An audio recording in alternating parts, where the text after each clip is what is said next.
행복의 비결 7번째, 8번째죠. 8번째. 화평케 하는 자는 행복합니다가 2번째입니다. 화평케 하는 자는 행복합니다. 2번째 말씀이고요. 본문 말씀은 마태복음 5장 9절 한 절입니다. 5장 9절 제가 봉독해 드릴게요. 화평하게 하는 자는 복이 있나니 그들이 하나님의 아들이라 일컬음을 받을 것이며. 우리가 잘 아는 미국의 링컨 대통령 잘 아시죠? 매우 유머가 굉장히 뛰어난 지도자로 알려져 있습니다. 하루는 그 링컨 대통령 집에서 두 자녀가 심하게 다퉜어요. 심하게 싸우는데 그 싸우는 소리가 보통을 뛰어넘으니까 이웃 주민이 달려온 겁니다. 무슨 엄청난 일이라도 벌어진 것처럼 걱정을 하고 달려온 거예요. 그리고 링컨에게 묻습니다. 아니 도대체 무슨 일로 저렇게 자녀들이 다투는 겁니까? 라고 말했더니 링컨이 특유의 너털 웃음을 지으면서 이렇게 말했다고 합니다. 뭐 너무 걱정하지 마십시오. 인류의 보편적인 문제가 일어났을 뿐입니다 라고 했다는 거예요. 그런 이웃 주민이 오히려 너털 웃음을 지으면서 아니 아이들한테 무슨 인류의 보편적 일이 일어났다는 말씀입니까? 라고 했더니 또 링컨이 얘기하기를 아니 두 녀석한테 호두과자 3개를 줬더니 서로 2개를 갖겠다고 싸우는 겁니다. 이렇게 대답을 했다고 합니다. 호두과자가 3개가 있는데 두 녀석이니까 서로 싸웠는데 그 다툼이 너무 심하게 벌어진 어떤 그런 에피소드입니다. 인류의 보편적인 문제. 사실 링컨은 알고 있었던 것 같아요. 인류가 다투는 이유, 근본적으로 전쟁하는 이유, 아직도 여전히 지금도 싸우고 있는 근본적인 이유는 인류의 보편적인 문제다라는 거예요. 골로새서 3장 5절 말씀에 그러므로 땅에 있는 지체를 죽이라. 곧 음란과 부정과 사욕과 악한 정욕과 탐심이니 탐심은 우상숭배다라고 말씀하고 있습니다. 우상숭배. 궁극적인 여러분 우리 안에 있는 욕구, 만족하지 못하는 거죠. 욕구, 욕망, 이것은 궁극적으로 우상숭배고요. 결국은 이 탐욕과 욕망으로 인해서 아직도 여전히 전쟁 가운데 있는 세상이라는 거예요. 야고보서 1장 15절에도 욕심이 잉태한 즉 죄를 낳고 죄가 장성한 즉 사망을 낳느니라. 자, 결국은 여러분 이 욕심의 문제는 근본적인 죄의 문제라는 것을 말해주고 있는 거예요. 인류의 보편적인 문제 바로 이 욕심이고 그것은 결국 죄에서부터 여러분 출발한 것입니다. 그것이 하나님과 원수가 되게 했고요. 또 여전히 인류는 그렇게 싸움, 전쟁, 다툼 가운데 있다라는 거예요. 자, 이 보편적인 문제가 지금도 여러분 우리 안에서 일어나고 있지는 않습니까? 지금 여러분 이 온 세상을 지금 떠들썩하게 만들고 있는 이 전염병의 문제도 근본적으로 어떤 문제입니까? 바로 죄의 문제예요. 죄의 문제, 궁극적으로 탐욕의 문제라고 보면 됩니다. 안타깝지만 이 탐욕으로 인해서 여러분 어떻게 교회는 평안합니까? 모든 교회는 사실 평안해야 정상이죠. 교회가 아닌 게 교회 안에 섞여 있기 때문에 그런 다툼들이 계속해서 벌어집니다. 교회 아닌 교회가 섞여 있는, 예수님은 그걸 알곡과 쭉정이 이렇게 또 구분하기도 하셨고 세상은 기자와 개자로 구분하고 있죠. 자, 그게 건물 안에서 여전히 벌어지고 있습니다. 자, 그러나 오늘 본문에 화평하게 하는 자는 복이 있다라고 말씀하시는데요. 이 화평하게 하는 자, 여러분 영어로는 피스메이커입니다. 피스메이커. 화평하게 하는 자. 내가 있는 곳에는 다툼이 있는가? 평화가 있는가? 나는 평화를 만드는 자인가? 나는 트러블을 만들어내는 트러블 메이커인가? 뭔가 아주 중요한 질문을 스스로에게 해볼 수 있는 그런 시간이 되기를 원합니다. 3월 9일 중앙일보의 신문에 이런 기사가 났어요. 이번 코로나 사태로 인해서 중국의 이혼이 급증했다, 이런 기사. 보통 이혼이 급증하는 때는 중국의 최대 명절 이후 또는 자녀들이 대학 시험을 치른 이후 6월에 이혼이 급증했다고 합니다. 자, 그런데 이 코로나 사태로 인해서 하루처리 건수를 훌쩍 뛰어넘는 이혼자들이 대기 중이다. 이게 다 처리를 할 수가 없으니까 밀렸다는 거예요. 넘어섰다는 거죠. 하루 처리 건수를요. 자, 그 이유가 뭐냐 봤더니 기사에 경제활동의 멈춤으로 인해서 여러분 이 가족들이 집안에만 머물러 있으니까 아버지도 그렇고 어머니도 그렇고 집안에 머물러 있기 때문에 다툼이 일어나서 이혼율이 급증했다. 참 여러분, 참 씁쓸한 기사죠. 오히려 가족들이 모일 수 있는 좋은 기회라고 생각해야 되는데, 가족들이 모일 수 있는 좋은 기회가 아니라 오히려 그것이 이혼율이 늘고 있다고 생각하니까, 여러분, 가족들이 트러블 메이커인가요? 가족들이 모여 있으면 트러블이 일어나야 됩니까? 진정한 평화가 일어나야 됩니까? 지금 우리 여러분 사랑하는 우리 가족들, 평강의 가족들의 가정은 어떠십니까? 물론 모든 가정이 또 이렇게 각 모여 있는 건 아니지만, 그래도 평균적으로 말씀드린다면 더 많은 시간들을 또 가족들에게 또 낼 수 있고, 또 삼시세끼를 또 집에서 해 먹어야 되는 상황이다라고 하소연하는 또 분들이 많이 있습니다. 자, 여러분 가정은 어떻습니까? 어쩌면 여러분, 우리 믿음의 가정들은 이번 이 코로나 사태를 통해서 어쩌면 하나님께서 우리 가정이 회복되는 그런 시기로서 하나님이 재편성하고 있는 그런 시즌이다라고 우리 계속해서 말씀드리고 있습니다. 계속 예배 때마다 오히려 여러분 가정의 예배가 회복되고요, 정말 예배가 이렇게 소중한 것인지를 다시 깨닫게 되는, 오늘도 또 인터넷 송출 사건 때문에 우리가 지금 녹화를 해서 또 올려야 되는 상황이 됐습니다. 그래서 여러분 기다리고, 제가 이렇게 실시간 댓글을 보니까 너무 기대돼요, 너무 기다려져요 하시는 분들이 조금 더 기다려야 되는 상황이 됐습니다. 이런 모든 순간순간들이 예배가 얼마나 소중한지, 여러분, 또 우리 사랑하는 또 우리 평강 가족들이 함께 모여 예배하는 이 순간들이 얼마나 소중한지를 알게 됩니다. 하나님께서 이스라엘 백성들의 불순종으로 인해서 결국 70년 동안 포로 생활을 하게 하십니다. 그때 포로로 끌려갔던 백성들이 비로소 예루살렘 성전이 얼마나 소중했는지를 알게 되는 거죠. 예루살렘 성전은 그 당시, 지금은 성전의 의미가 바뀌었죠. 사람이 지으신 건물 안에 하나님이 이렇게 가둬 있는 분이 아닌데, 그러나 그 당시에는 이스라엘 백성들에게 있어서는 성전은 정말 하나님이 거하시는 곳이었고요, 성전은 그들의 정체성입니다. 그들이 신정 통치, 하나님의 통치를 받는 백성이라는 것을 궁극적으로 말해주는 가장 중요한, 여러분, 이스라엘 백성들에게 있어서는. 그런데 결국 성전이 무너지고 포로로 잡혀가니까 비로소 성전의 소중함을 그들이 알게 됩니다. 많은 백성들이 성전을 재건할 때 정말 이 긴 대열 가운데 참여해서 여러분 고향으로 또 돌아오지 않습니까? 그 멀고도 험한 길을요, 또 포로 생활하면서 또 그곳에서 어떻게 보면 정착도 했고 또 안정된 삶을 사는 사람들도 있었을 텐데, 그걸 다 포기하고 뒤로 하고 성전을 재건하겠다고 말이죠, 고향으로 돌아오는 이 행렬 말입니다. 어쩌면 여러분 우리는 그것을 갈망해야 돼요. 무너진 여러분 이 하나님의 권위가, 또 진정한 하나님이 원하시는 예배에 대한 회복을 향한 그런 갈망으로 더욱더 우리 안에 불타오르는 그런 시즌이라고 생각합니다. 가정에서 훈련하는 거예요. 가정에서 연습하는 거예요. 여러분 인터넷 켜놨다고 해서 그냥 스마트폰이나 TV로 본다 그래가지고 소파에 편하게 누워가지고 드리거나, 배고프니까 또 통닭 시켜놓고 통닭을 드시면서 예배를 관람하거나 하시면 안 되겠죠. 최선을 다해서 갖추고 또 마음과 정성을 준비해서 어디에 있던, 우리가 어느 곳에 있던 하나님은 거기 계시니 오늘 동일한 하나님을 여러분 가장 정성을 다해서 예배하는 순간 되기를 주님의 이름으로 축원합니다. 저는 우리 개를 보면서 정말 경외가 뭔지를 배웁니다. 우리 개를 통해서. 우리 개가, 제가 저희 집에 서열 1위입니다. 우리 개한테는 할렐루야. 우리 개한테는 서열 1위입니다. 할렐루야. 그래 개가 저를 너무 좋아하는 것 같아요. 그래가지고 꼬리를 살살살살 흔들면서 다가오면서 벌벌 떨어요. 이 두 가지 모습, 벌벌 떨면서 꼬리를 흔들면서 귀를 슬슬 내리면서도 저한테 계속 다가옵니다. 이게 뭐예요? 좋아 죽겠는데 주인님을 지금 경외한다는 얘기죠. 두려우면서도 좋아 죽겠는 거예요. 두려우면서도 좋아하는, 여러분 이게 경외죠. 사실은 예배 월십에서 워스 경외하다라는 거예요. 경외. 근데 이게 사실은 개가 주인의 손을 발을 핥는다라는 그런 단어에서 나온 겁니다. 거기서 나온 단어예요. 그러니까 주인을 정말 경외한다라는 거죠. 그를 두려워하면서도 존경한다는 거죠. 여러분 이게 예배입니다. 이게 예배예요. 근데 이 개가 뻘짓하다가 못된 짓 하다가 주인이 딱 들어오면은 딱 멈춥니다. 그래도 멈춰요. 왜냐하면 자기가 경외하는 주인이 들어왔잖아.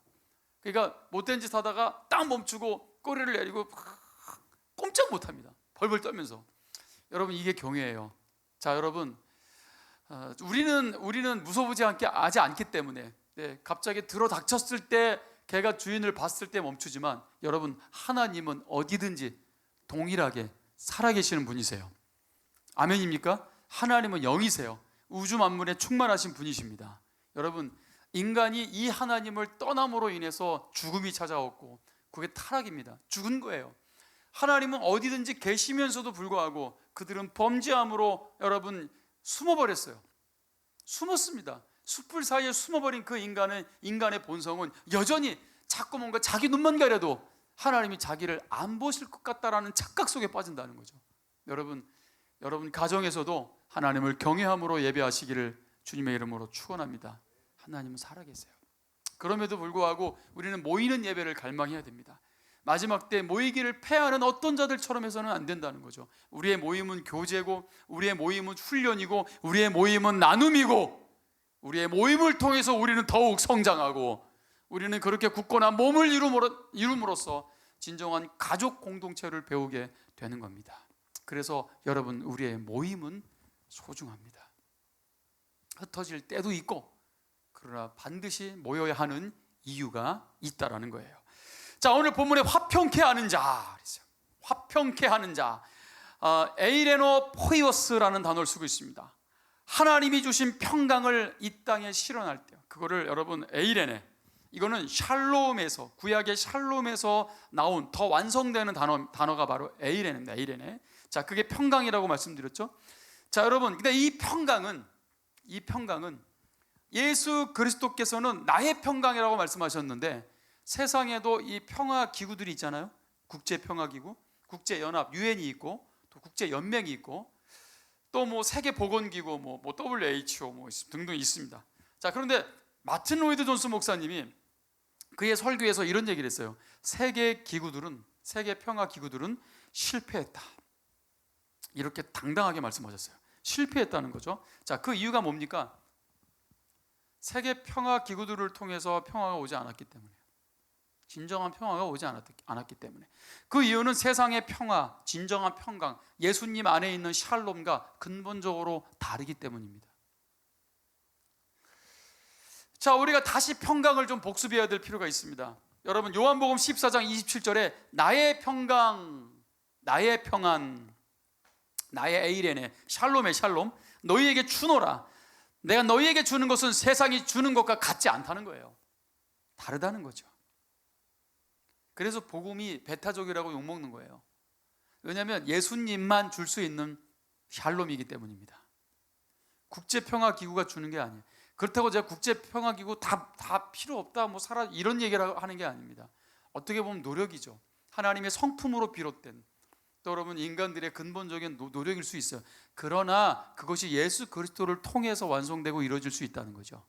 예수 그리스도와 함께 할 때, 예수 그리스도 안에 있을 때. 자, 여러분, 복음은 참 배타적이죠, 그죠? 오직 한 길, 오직 한 분, 오직 한 분만 우리에게 줄 수 있는 나의 평강이라고 예수님이 말씀하고 있기 때문입니다. 자, 샬롬의 진짜 근본적인 뜻이 평화, 전쟁의 종결을 의미하는 겁니다. 전쟁의 종결. 아직도 전쟁이 있는데요? 기독교가 전쟁을 일으키지 않았나요? 라고 얘기하는데, 여러분, 평강, 진정한 평강은 하나님과 원수되었던 자들의 회복입니다. 죄죠. 죄의 문제로 인해서 끊임없이 우리는 죄를 지을 수밖에 없는 존재가 됐잖아요. 그러나 지금은 죄를 짓지 않을 수도 있는 존재가 되는 겁니다. 그 안에서 예수 그리스도의 여러분 또 보혈로, 복음으로써 하나님과 평강의 상태가 되는 거예요. 이 평강입니다. 그 안에 진정한 복지가 있어요. 이 복지는 안녕, 행복, 웰빙 다 포함된 겁니다. 진정한 번영, 번성, 영화로움, 이것들이 여러분 눈에 보이는 번성이 아니에요. 보이지 않는 진정한 축복과 행복은 눈에 보이는 게 아니라고 말씀드렸잖아요. 그게 구약의 행복과 신약의 행복의 차이점이에요. 자, 여러분, 이 헬라어가 이 샬롬이 에이렌의 동일 의미로 확장된 것입니다. 신약에 와서.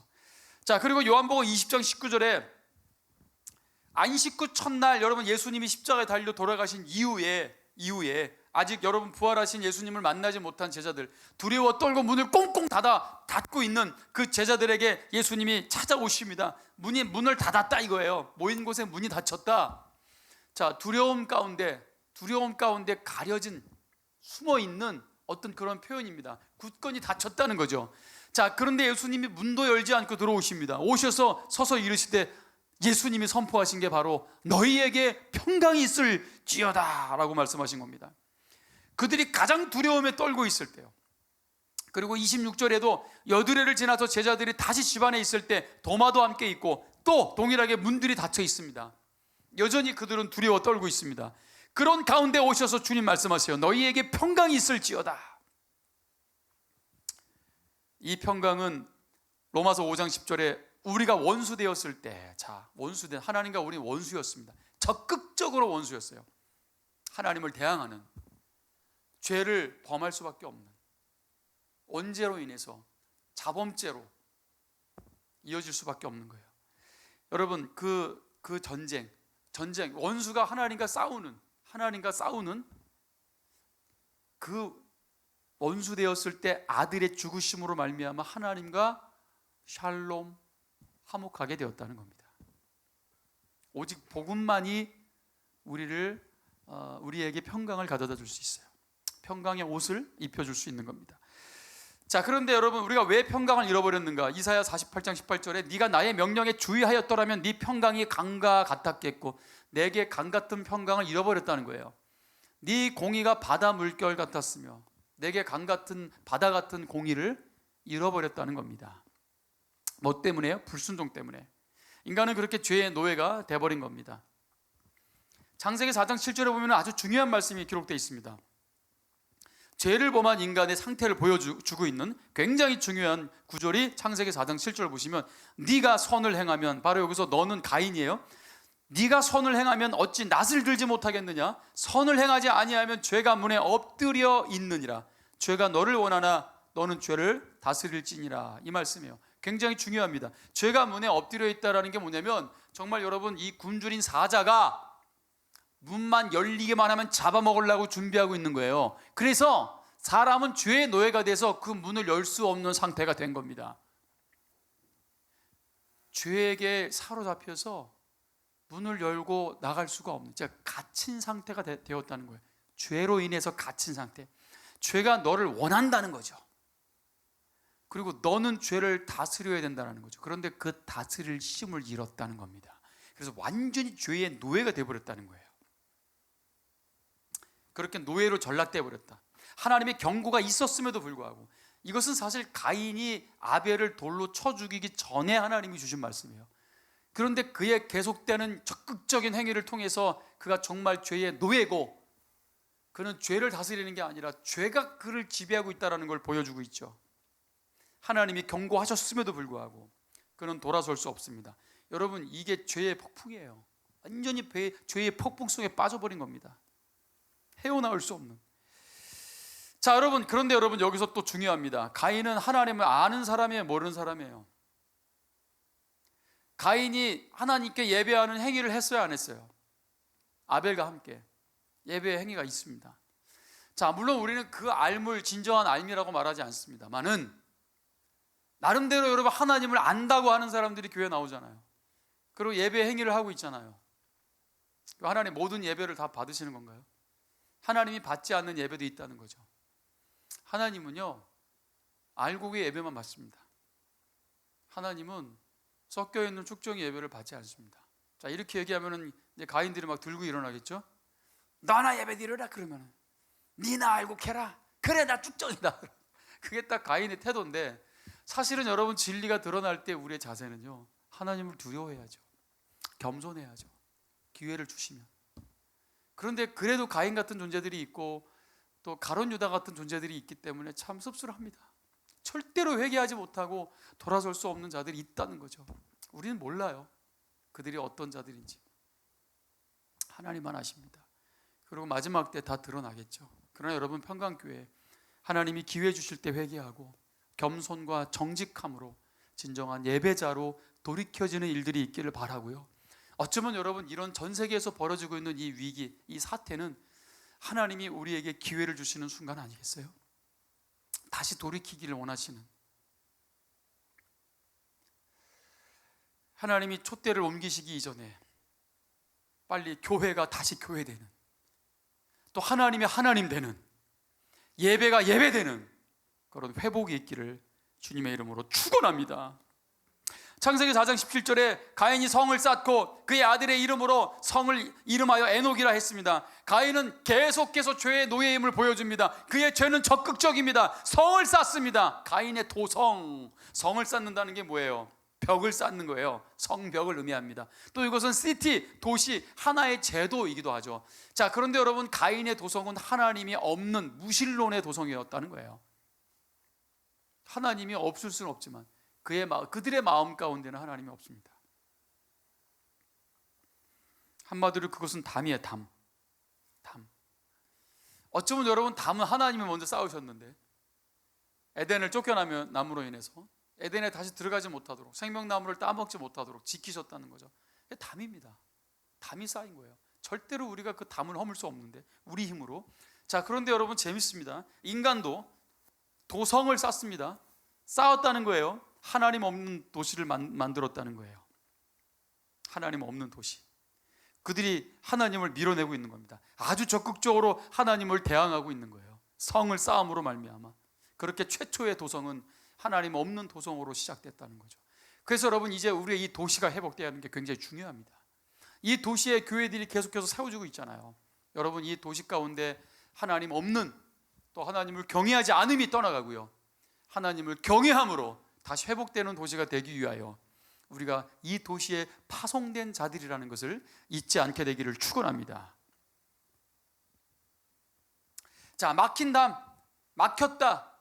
근데 여러분, 그 막힌 담을 허물고자 여러분 이 땅에 오신 분이 예수님이신데, 그 중간에 막힌 담, 어쩌면 여러분 그것이 율법을 의미하고 죄를 의미합니다. 또 죄를 드러내는 게 율법의 또 기능이기도 하고요. 자, 그런데 우리는 우리 힘으로 그 율법을 대할 때 우리의 자세는 율법을 절대 지킬 수 없는 존재라는 걸 보여주고 계신 겁니다. 그게 여러분 선악과와 생명나무가 구분하고 있는 거예요. 서로 대체하고 있는 거죠. 에덴 동산에 생명나무가 있고 여러분 선악을 알게 하는 나무가 있습니다. 생명나무는 그리스도를 상징하고 선악을 알게 하는 나무는 율법을 상징합니다. 결국은 여러분 넘어질 수밖에 없는 인간의 또한 모습을 보여주지 않습니까? 그래, 여러분, 율법의 기능도 마찬가지입니다. 절대로 우리가 그 율법을 지킬 수 없다라는 거예요. 우리가 죄인이라는 것을 드러내는 게 율법의 기능이에요. 오늘 예수님께서 산상수훈의 말씀에 서론이 바로 이 팔복의 말씀이라고 말씀드렸어요. 8가지 팔복, 이게 산상수훈의 서론입니다. 여러분, 이 말씀을 우리가 대할 때 산상수훈도 동일한 목적을 담고 있습니다. 이 말씀을 들을 때 과연 우리가 이 천국의 수준의 말씀을 우리 힘으로 지켜낼 수 있는가? 과연 그럴 수 있는가? 우리 힘으로 할 수 없다라는 것을 보여주고 있는 그런 기능도 존재하는 거예요. 자, 그런데 여러분, 그 막힌 담을 허무신 분이 누구냐? 바로 에베소서 2장 14절. 그는 우리의 화평이신지라 둘로 하나를 만드사 원수된 것 곧 중간에 막힌 담을 자기 육체로 허시고. 중간에 막힌 담을 허셨다는 거예요. 뭘로 허셨다는 거예요? 자기 육체로 허셨다는 겁니다. 십자가에 찢어지는 자기 육체로 그 막힌 담을 허셨다는 거예요. 자, 에덴에 불칼을 두고 생명나무의 길을 아까 지키게 했다고 말씀드렸죠. 결국 그 길, 막혀있는 그 길, 그게 성소의 휘장이죠. 커튼, 성소에 쳐져 있는 커튼입니다. 그 커튼을 찢어버렸다는 거예요. 그런데 그 성소의 휘장은 곧 예수님의 육체라고 또 히브리 기자가 말합니다. 예수님이 죽자마자, 십자가에서 죽으시자마자 가장 먼저 벌어진 사건이죠. 여러분, 성소의 휘장이 찢어지는 겁니다. 그게 여러분 히브리서 10장 20절, 그 길은 우리를 위하여 휘장 가운데로 열어놓으신 새로운 살 길, 휘장은 곧 그의 육체니라. 예수님은 길을 만드신 분입니다. 길을 만드신 웨이메이커, 네, 길을 만드신, 그의 육체를 찢으심으로 인해서 우리의 살 길을 그분이 만드신 겁니다. 자, 이 찢으신 거는 가리고 있었던 에덴 동산의 휘장을 찢어 놓으신 겁니다. 지키고 있었던 이제 여러분 그 천사를 물러나게 하신 거예요. 그래서 휘장 양쪽에는 그 그룹들, 그 수랍들, 그 천사들이 새겨져 있어요. 그게 하나님이 새겨 놓으라고 하신 거예요. 에덴을 지키고 생명나무를 지키고 있었던 여러분 그 찢어버리신 거예요. 그 휘장을 치우신 거죠. 더 이상 지킬 필요가 없다는 거죠. 그래서 예수 그리스도의 보혈, 예수 그리스도의 보혈로 우리는 당당하게 들어갑니다. 할렐루야. 이게 샬롬이에요. 여기서 하나님과의 전쟁이 끝난 겁니다. 우리는 하나님과 전쟁하는 사람들이 아닙니다. 우리는 하나님의 백성들이고 우리는 하나님의 자녀입니다. 할렐루야. 여러분, 이 예수님의 처절한 고통으로 우리에게 샬롬을 주신 샬롬의 왕이 되신 거죠. 예수님 샬롬의 왕. 여러분 혹시 투게를 아십니까? 투게 그림을 한번 보세요. 저게 투게입니다. 닭싸움이에요. 닭싸움. 서로 싸우고 있는데 여러분, 이 닭싸움이 그냥 단순히 먹는 걸로 치킨으로 보이세요? 얼마나 무서운지. 여러분, 이 닭싸움에는요 이렇게 감춰져 있어. 저 발톱을 보시면요, 자 보십시오. 저 칼날이나 유리 조각을 저렇게 발에다 묶습니다. 이게 투게예요. 그런데 한국에는요 면도칼을 묶어놓는다 그래요. 면도칼 얼마나 날카로운지 아시죠? 저 닭 발에다가요, 또 발 보니까 닭발 먹고 싶으세요? 근데 저 닭 발에는 면도칼을 탁 붙여놓은, 굉장히 무섭습니다, 투게가. 그래가지고 이 투게는요 상대방이 죽어야 싸움이 끝나는 겁니다. 예? 죽여야 되는 거예요. 죽어야 싸움이 끝나. 죽어야 평화가 찾아옵니다. 아이러니하게도 죽어야 찾아오는 평화. 전쟁과 평화. 얼마 전 제가 설교할 때 제가 라헬을 얘기하면서 레아라고 한 모양이에요. 그래서 저희 집사람이 저보고 그런 실수를 했다라는 거죠. 제가 라헬인데 레아라고 했다는 거예요. 그래서 제가 안 그래도 제가 실수할까 봐 나름 굉장히 신경 쓰면서 했기 때문에 그거는 당신이 잘못 들은 거라고, 나는 분명히 라헬이라고 했다고. 그 영상 막 찾아보라는 거예요. 누가 실수했는지 영상을 보면 안다는 거죠. 그래가지고 저도 나름대로 굉장히 그 부분을 실수할까 봐 신경 써서 했기 때문에 제가 영상을 딱 돌려서 봤어요. 근데 제가 아주 당당하게 라헬을 레아라고 하고 있는 거예요. 할렐루야. 만약에 이 영상 아니었으면 아마 끝까지 우기고 끝까지 받아들이지 않고 아주 고집불통으로 제가 계속해서 나는 그래도 라헬이라고 했어, 아직도 지금 이 순간도 그러고 있을 겁니다. 그런데 이 영상 앞에 제가 굴복했습니다. 저의 실수를 인정한 거죠. 이 영상은 바로 진리입니다. 진리를 상징하는 거예요. 빛을 상징하는 거죠. 절대 자기를 부인하지 못했던, 왜곡된 율법과 장로의 전통에 갇혀 있었던 유대주의자들, 자신이 끝까지 옳다고 어리석게 주장한 자들, 끝까지 예수 그리스도가 진리를 드러내고 그분이 빛이심에도 불구하고 그들은 인정하지 않았다는 거죠. 다 드러난다고 해서 인정할까요? 다 드러냈다고 해서 회개할까요? 그렇지 않습니다. 심령이 가난한 자가 복이 있는 거예요.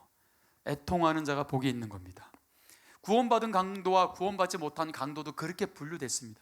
빛 대신 예수님 앞에서 주님은 다 드러내셨지만 하나는 끝까지 자기의 프레임, 감옥이죠. 감옥에 여전히 갇힌 상태로 예수님을 대항하다가 구원받지 못했고요. 한 강도는 그 죽음의 순간에 다 드러내서는 그 진리와 빛, 오늘 그분 앞에 자기가 얼마나 큰 죄인인지를 깨닫게 됩니다. 여러분, 그게 구원입니다. 그가 회개하고 주님 앞에 자기를 부인하며, 여러분, 예수 그리스도 당신의 나라가 임할 때 나를 기억해 달라고 여러분 믿음의 고백을 하게 되는 것입니다. 이사야 61장 1절에 주 여호와의 영이 내게 내리셨으니 이는 여호와께서 내게 기름을 부으사 가난한 자에게는 아름다운 소식을 전하게 하려 하심이라. 나를 보내사 마음이 상한 자를 고치며 포로된 자에게 자유를, 갇힌 자에게 노임을, 포로된 자에게 자유와 갇힌 자에게 노임을 준다. 여러분, 이 전쟁 없이 되겠습니까? 포로, 갇힌 자, 한번 생각해 보세요. 이거는 전쟁이 여러분 필요하다는 거죠. 어떤 큰 싸움을 통해서 포로를 구해내야 되는 거 아니겠어요? 갇힌 자를 여러분 놓아주려고 하면은요, 그죠? 어떻게 보면은 전쟁은 필연입니다. 그래서 예수님께서 여러분 이 말씀을, 아이러니하게 저는 여러분 평화 또 샬롬을 설교하면서 우리는 여러분 예수님이 이 땅에 오실 때 마태복음 10장 34절, 내가 세상에 화평을 주러 온 줄 생각하지 말라. 화평이 아니라 칼, 검을 주러 왔다. 그리고 누가복음 11장 22절에도 더 강한 자가 와서 그를 굴복시킬 때에 그가 믿던 무장을 빼앗고 그의 재물을 나누느니라. 여기서 여러분 이 평강과 전쟁 사이에서 굉장히 헷갈려하는 분들이 계세요. 자, 그런데 여러분, 주님이 우리에게 주시고자 하시는 평강은 결국은 여러분 이 싸움 없이는 이루어질 수 없는 것이라는 이야기입니다. 필연이에요. 필요합니다. 이 싸움이 필요합니다. 구원의 복음이 선포되는 것 자체가 여러분 이게 선전포고예요. 선전포고. 자, 그런데 여러분 이 예수님의 싸움, 예수님은 무엇으로 싸우십니까? 폭력이요? 사람들은 그걸 원했죠. 군사력의 싸움을 요구한 겁니다. 다윗의 왕권이 회복된, 그래서 예수님이 예루살렘 입성하실 때 이 다윗의 왕권을 회복할 정치적이고 군사적인 왕을 요구했다는 거죠. 그 왕을 기대하며 그들은 호산나를 외쳤던 겁니다. 그러나 주님의 전쟁은 그 전쟁이 아니었죠. 주님이 여러분 가지고 오신 검은 그 검이 아니었던 것입니다. 자, 여러분, 예수님이 우리를 해방시킨 것은 로마서 8장 2절에 이는 그리스도 예수 안에 있는 생명의 성령의 법이 죄와 사망의 법에서 너를 해방하였다. 그것은 여러분 예수 안에 있는 생명의 성령의 법, 이것을 이루시기 위해서 예수님은 십자가를 지신 겁니다. 자기를 십자가에서 죽이심으로 오히려 사망 권세를 심판하신 거예요. 율법의 굴레에서 우리를 해방하신 겁니다. 자기가 죄인이 되셔서 자기가 범죄자가 받는 형벌을 받으심으로써 말입니다. 스스로. 그래서 우리에게 평강이 회복되는 겁니다. 주어지는 거예요, 평강이. 이 전쟁은 그렇게 진정한 평강을 위한 바로 십자가의 전쟁이었다는 거예요. 십자가의 전쟁. 그런데 인류의 한 시대는 이 십자가의 전쟁을 십자군 전쟁으로 오염시켰어요. 결국 이 종교 전쟁은 궁극적 인간의 욕망과 탐욕을 위한 정치적인 전쟁이요, 식민주의적 전쟁이었다는 겁니다. 여러분, 평강을 위한 우리의 칼은 사랑과 용서의 칼입니다. 긍휼과 온유의 칼임을 믿으시기를 축원합니다. 우리는 악을 이기기 위해서 악을 택하지 않습니다. 우리는 선으로서 악을 이기는 바로 십자가의 군병들인 거예요. 아멘입니까, 여러분? 그래서 에베소서 6장 17절에 구원의 투구와 성령의 검, 하나님의 말씀을 가지라라고 하십니다. 성령의 검, 곧 하나님의 말씀을 가지라. 우린 사랑으로 싸우는 거예요. 우린 용서로 싸우는 겁니다. 우리는 국률함을 입은 자들이기 때문에 국률이 여김으로 싸우는 거예요. 악을 이길 수 있는 가장 강력한 힘은 선으로서 악을 이기는 것입니다. 할렐루야. 여러분, 우리의 전쟁은 사랑의 전쟁이고 용서의 전쟁이고 겸손의 전쟁이고요, 정직함의 전쟁입니다. 이 진리로 선한 싸움을 싸우는 자들이 바로 화평하게 하는 피스메이커들이 되는 겁니다. 예수님이 주신 샬롬. 자, 여러분, 이제 결론을 맺겠습니다. 이 평강의 범위를 한번 좀 생각해 보겠습니다. 평강의 범위, 하나님과 나, 이 샬롬은 하나님과 나 사이에 주어지는 샬롬이에요. 또 나와 내 자신 가운데 주어지는 샬롬이에요. 나와 내 자신, 샬롬. 나와 이웃 간의 관계 속에서의 샬롬이에요. 나와 이웃 관계 속에, 또 나와 하나님이 지으신 모든 자연 만물 속에서 주어지는 샬롬이에요. 여러분, 이것이 샬롬의 범위입니다.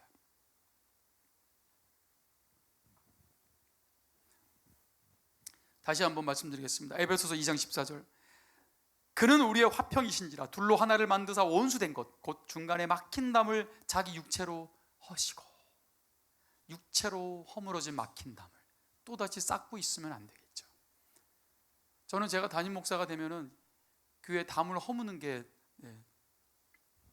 저의 목표였어요. 지금 허물었습니다. 할렐루야. 담을 허무는 거는 굉장히 중요한 상징이라고 생각합니다. 뭔가 더 이웃과 가까워지고자 하는 뭔가 교회의 의지의 표출 아니겠습니까? 예. 우리 모두의 여러분 담을 좀 허물었으면 좋겠어요. 나와 나 사이에 좀 담도 허물고, 나를 사랑하지 않는 사람은 이웃도 사랑할 수 없어요. 나를 사랑해야 될 이유를 여러분 진리와 복음 안에서 발견하셔야 됩니다.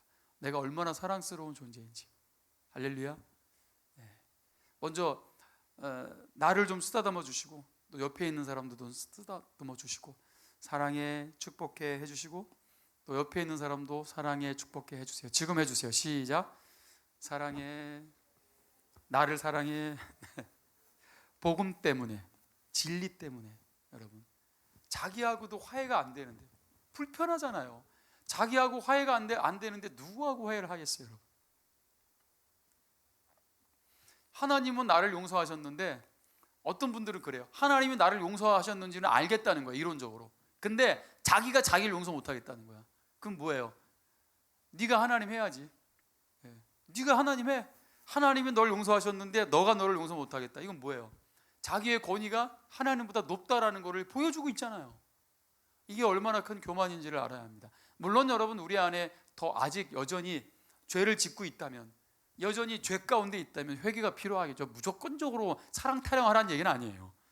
성령님은 그런 분도 아니고요. 계속해서 우리 안에 책망하실 게 있으면 계속해서 책망하십니다. 우리 안에 여전히 죄 가운데 있을 때. 여러분, 범죄자가 하나님 사랑한다고 말하면 여러분 그건 하나님 받으신 예배가 아니겠죠, 그죠?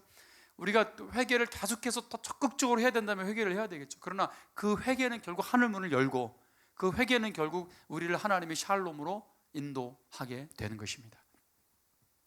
자, 여러분, 이 피스메이커들이 받는 축복이 뭡니까? 이게 결론이에요. 하나님의 아들이라 일컬음을 받게 될 것입니다. 할렐루야. 그들이 하나님의 아들이라 일컬음을 받을 것이다. 여기서 아들은 헬라어에서 단순히 아이들을 뜻하는 테크나라는 단어를 쓰지 않고 있습니다. 여기서 아들을 얘기할 때 휘오스라는 단어를 쓰고 있다는 거죠. 휘오스. 테크나는요, 부드러운 애정을 뜻해요. 그것도 자녀를 뜻하는 단어입니다. 그러나 헬라어의 휘오스는요, 좀 특별합니다. 존엄과 존귀, 영예의 신분을 얻는 거예요. 아주 특별한 신분을 얻게 된다는 거죠. 피스메이커들이 얻는 축복, 휘가 될 것이다. 피스메이커들아, 내 아들아, 너는 내 아들이다. 피스메이커, 그들이 바로 휘어스, 하나님의 아들들입니다. 할렐루야. 여러분, 평화를 만들어내는, 평화를 주도하는 자들, 예수님의 평강을 담고 그 평강을 흘려보낼 수 있는 진정한 피스메이커들이 되시기를 주님의 이름으로 축원합니다. 갈라디아 4장 6절, 너희가 아들이므로 하나님이 그 아들의 영을 우리 마음 가운데 보내사 아빠 아버지라 부르게 하셨느니라. 샬롬 때문에 가능한 거예요. 이 샬롬이 하나님을 아빠 아버지라 부르게 합니다. 아직도 나 평생에 아버지가 없이 살아가지고 좀 어색합니다. 그래서 아직도 아버지라고 못 부르는 분들이 계세요. 저도 아버지가 일찍 돌아가셔서 아버지가 굉장히 낯설었어요. 아버지라는 표현이. 그걸 잊고 살다가 고등학교 1학년 때 제가 친구 집에 놀러 갔어요. 그때 저는 중학교 1학년 때 아버지 돌아가셨으니까. 근데 친구가 제가 놀러 갔잖아요. 그랬더니 친구가 이제 아빠가 계셨어요. 아빠가 이제 계셨는데 저를 데리고 가서 아빠한테 아빠 제 친구예요. 인사했어요. 안녕하세요. 아빠, 저 친구 왔으니까 친구랑 나가서 좀 맛있는 거 좀 사 먹으려고 그러는데 아빠 용돈 좀 주세요. 그래 아빠가 용돈을 탁 주셨어요. 그때 제가 그 모습을 보면서 아빠 용돈 좀 주세요라는 말을 제가 안 해본 지가 꽤 오래됐잖아요. 그리고 그렇게 아빠하고 친밀하게 막 대화하고 아빠에게 친밀하게 요구하는 모습을 보면서 제가 그거를 잃어버리고 살았던 거예요. 아빠라는 존재는 참 낯선 존재가 돼버린 거죠. 나도 모르는 사이에. 근데 그렇게 친밀하게 표현하는 친구를 보면서 제가 그때 교회를 다니고 있었으니까 내가 하나님을 아버지라고 부르지만 굉장히 낯설게 내가 여전히 느끼고 있었구나라는 것을 제가 고등학교 때 깨달은 거예요. 예수님의 여러분 이 십자가의 죽으심은 우리로 하여금 여러분 정말 그 평화로운 샬롬이 넘치시는 그런 아빠의 관계로 우리를 초대하신 거예요. 할렐루야. 여러분, 하나님 아빠, 아버지라 부르게 하셨다라는 건 이런 의미가 있는 겁니다. 시편 2편 7절 9절에 내가 여호와의 명령을 전하노라. 여호와께서 내게 이르시되 너는 내 아들이라. 물론 이 말씀은 그리스도에 대한 말씀이에요. 예수 그리스도에 대한 예표입니다. 오늘날 내가 너를 낳았다. 내게 구해라. 내가 이방 나라를 네 유업으로 주리니 네 소유가 땅끝까지 이르로다. 네가 철장으로 그들을 깨트리며 질그릇같이 부수리라. 여러분, 이게 예수 그리스도의 권세죠. 메시아에 대한 예언적인 메시지입니다. 자, 그런데 여러분, 하나님의 아들들에게 주어지는 영적인 권세, 물론 우리가 예수 그리스도와 동일하진 않아요. 우린 예수 그리스도를 경배하고 그분을 경외해야 합니다. 그러나 예수 그리스도를 통해서 양자됨을 얻는 거예요. 양자됨. 예수 그리스도의 건강한 관계를 통해서 여러분, 우리는 그렇게 하나님의 휘오스 아들들이 되는 것입니다. 그래서 누가복음 15장 31절에 그 집안의 탕자 아들에게 이런 말씀 하시잖아요. 너는 항상 나와 함께 있으니 내 것이 다 네 것이로되. 그걸 누리지 못했던 여러분, 이 집안의 탕자는 얼마나 불쌍한 존재입니까? 내 것이 다 내 것이다. 여러분, 하나님의 풍성함을 누리고 계십니까? 이 우주에서 가장 부자이신 여러분, 그 아버지가, 그 하나님 아버지가 여러분들 진짜 아빠십니까? 아빠임을 믿으십니까? 할렐루야. 화평케 하는 자들, 피스메이커들아, 너희는 내 아들이다. 너희는 내 아들이다. 이 위대한 평강, 이 관계를 주시려고 범죄자의 형벌을 받으셨다는 거예요. 그리고 예수님 말씀하십니다. 나의 평안을 너에게 주노라. 여러분, 주는 평안, 예수님이 우리에게 주시는 평안 받으세요. 이 귀한 상속된 평강, 이 평강은 섬세한 빛처럼 비춰지지만 그럼 원수들의 모든 공격을 이길 만큼 아주 강력한 무기가 바로 평강입니다. 주님은 제자들을 세상에 보내시기 전에 이 평강을 먼저 주신 것입니다. 이 평강을 주신 후 그들을 세상으로 파송하신 거예요. 여러분, 이 평강을 받지 못한 사람은 여러분 절대로 사명을 감당할 수가 없는 겁니다. 우리가 코로나 때문에 문을 꽁꽁 걸어 잠그고 있지만 물론 우리가 조심해야 되고 지혜가 필요합니다. 당연한 거예요. 그러나 여러분, 하나님이 주시는 평강을 빼앗기지 않게 되기를 축원합니다. 이 꼭 코로나로 꽁꽁 잠겨 있는 닫혀진 문, 그러나 문도 열지 않고서도 오늘 주님께서는 들어오셔서 제자들에게 말씀하신 것처럼 평강을 주노라. 나의 평강을 너희에게 주노라. 할렐루야. 좀 진지하게 받으세요. 이 평강을 마치 다 아는 것처럼, 맨날 듣는 얘기인 것처럼 흘려듣지 마시고 여러분, 이 평강을 좀 취하시면 안 되겠습니까? 예수 그리스도 안에 있는 그 수준의 평강 말입니다. 그냥 잠깐 주시는 짜릿함 말고요, 우리 안에 계속해서 사라지지 않는, 마치 샘물이 터진 것처럼 맑은 샘물이 계속해서 솟아오르는 여러분, 이 평강을 받으시고 누리시기를 축원합니다. 폭풍 중에 두려워하지 마시고 군대가 진을 치고 나를 치려 할지라도 두렵지 않다라고 선언할 수 있는 여러분, 이 평강으로 세상에 빛이 되는 주님의 자녀들이기를 축원합니다.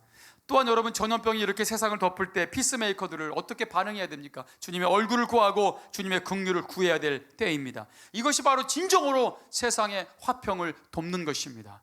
우리가 가장 도울 수 있는 가장 큰 영향력을 지닌 자들로서 어찌 여러분 이 시대 이 시간에 중보하지 않을 수 있겠습니까? 진정한 피스메이커들은 여러분, 이렇게 전 세계적으로 여러분 이 전염병에 창궐하는 이때에 하나님의 긍휼을 당당하게 아버지 앞에 나가서 구할 수 있는 중재자들 아닙니까? 하나님의 아들들이요. 지금까지 아무 중보를 하지 않고 있었다라는 것은 평강도 없을 뿐더러 여전히 하나님의 자녀가 아니었음을 보여주고 있는 거예요. 여러분, 이제 우리는 회복해야 됩니다.